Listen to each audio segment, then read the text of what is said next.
দূর এক পাহাড় ঘেরা সবুজ জঙ্গলে বাস করত হরিচরণ নামে এক গরিব মানুষ। তার নিজের কিছু ছিল না, না জমি না পরিবার।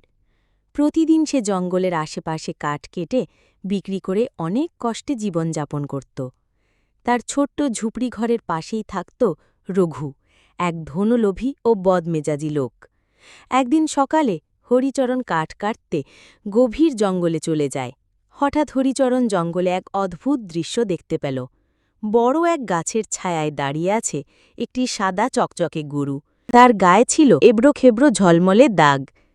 হরিচরণ অবাক হয়ে বলল, তুমি কার গরু? এই জঙ্গলে একা একা কি করছো? আমি জাদুর গরু, আমি এই জঙ্গলেই থাকি। আমি সেই মানুষকে বন্ধু করি যে সৎ, নির্ভরযোগ্য ও ভালো মনের হয়। আমার কিছুই নেই। তুমি যদি চাও, আমি তোমাকে সারা জীবন ভালোবাসব আর যত্নে রাখব।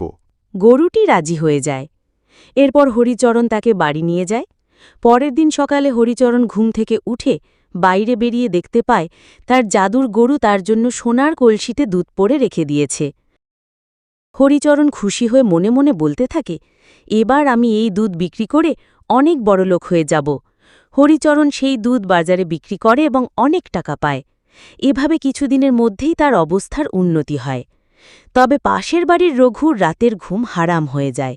সে ভাবল, এতদিন ও ছিল ফকির, আর এখন দেখো কি উন্নতি।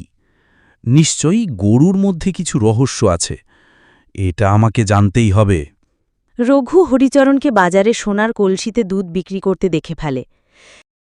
তাহলে গরুটি সোনার কলসিতে দুধ দিচ্ছে।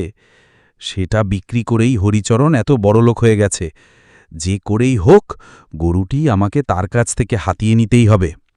পরের দিন যখন হরিচরণ বাড়ি থেকে বেরিয়ে যায়, তখন রঘু গরুটি চুরি করার জন্য তার বাড়িতে যায়। রঘু গরুর কাছে যেতে গরুটি দেখে সে অনেক ভয় পেতে লাগল। রঘু ভয় পেয়ে বলল, এই এই কি হচ্ছে? আমি তো শুধু একটু দুধ চাই। তুই কিসের জন্য এসেছিস আমি কি কিছুই জানি না? লোভ মানুষকে সব শেষ করে দেয়। তুমি অন্যের ভালো দেখতে পারো না, তাই তোমার হাতে কিছু থাকে না। গরুটি রাগে তাকে ধাক্কা দিয়ে পালিয়ে যায়। রঘু সেখানে অজ্ঞান হয়ে পড়ে থাকে।